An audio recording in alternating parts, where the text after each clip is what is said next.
Socrates and Plato, Oprah and Maya Angelou, Harvey Specter and Michael Ross. What do all of these people have in common? For one, they're all very successful. But more importantly, they're all part of a mentor-protege relationship.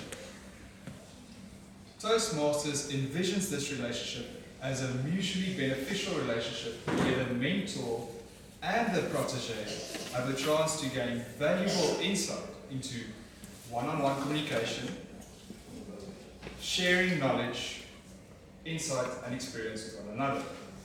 Now let's take a closer look at what it means to be a mentor. A mentor is an experienced member who provides guidance and empowers the protege to reach their goals. A mentor's role is to support the protege as he takes personal responsibility for working towards the accomplishment of broader goals over a long term. In stark contrast with a coach, who will help you achieve very specific goals in a short amount of time. The purpose of a mentor is to help you grow and become the best version of yourself you can be. A protege is a person who is guided and supported by an older, more experienced person. The role is to accept the support and guidance, and the protege should take personal responsibility for their growth and working towards achieving their goals. To be a successful protege, you need 4 characteristics. 1, you need the willingness and the eagerness to learn. Having a mentor will not help you if you're unwilling to learn. And the whole point of having a mentor is to avoid pitfalls that other people have already stepped into. Second, you need to be open to receiving feedback. Receiving feedback is probably one of the most difficult skills to master. But feedback is useless if you never apply it. Third, you as a protege must feel comfortable reaching out and asking for guidance and support. Being willing to ask dumb questions is probably the smartest thing you can do. Honing your craft and shaping the basic fundamentals of your craft or art will enable you to advance. Asking someone to share their experience, insight, knowledge, or passion will also build a strong foundation for a lasting relationship between a mentor and a protege. And 4, you need to be respectful of your mentor's time and boundaries. A mentor-protege relationship usually does not have a financial component.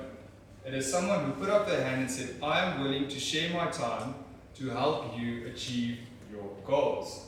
And that the mentor will not be available 24/7, 365. It is someone that will help you achieve your goals, but you have to take personal responsibility for achieving your goals. Work with your mentor to figure out what works best for you and for them. During your lifetime, you will have many mentors. Some chosen, some take the responsibility on themselves to help you. It is really important to choose who you listen to. Your mentor really can be anyone with experience. In your personal life, you might prefer a relative, a parent, a trusted friend, or someone you've known for a really long time. In your professional life, your mentor really can be anyone. They could be young, they could be old, they could be male, they could be female. Make it even more important to pick your mentors carefully and find the right one for you. You don't have to stick with one mentor. You can try a few mentor-protege relationships until you find someone that is the right fit for your needs. And this is how I chose mine. For me, my first mentor was my father. There was no formal establishment of a mentor-protege relationship. I think this was implied at my birth. But it is a good example of a mentor who took the responsibility upon themselves to provide me with guidance and support. Now, I didn't specifically choose my mentor, but I chose to accept his guidance and support, which is essentially the same. My second mentor is a fellow financial advisor. And it really is, once again, in your professional environment, you have a wide range of options for mentors. And it took me a while to find a mentor that I was comfortable with and someone that could really help me advance my career.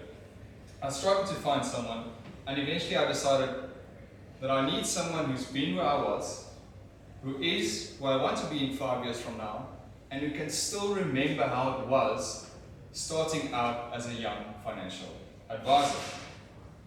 This turned out to be the right decision for me, and the guidance from my mentor has been invaluable. In closing, remember that this should be a mutually beneficial relationship that you take personal responsibility for and put in the work. You will receive the rewards. Be open to new ideas, ask silly questions, and remember that the relationship does not necessarily have to be formally established. And lastly, choose your mentors wisely.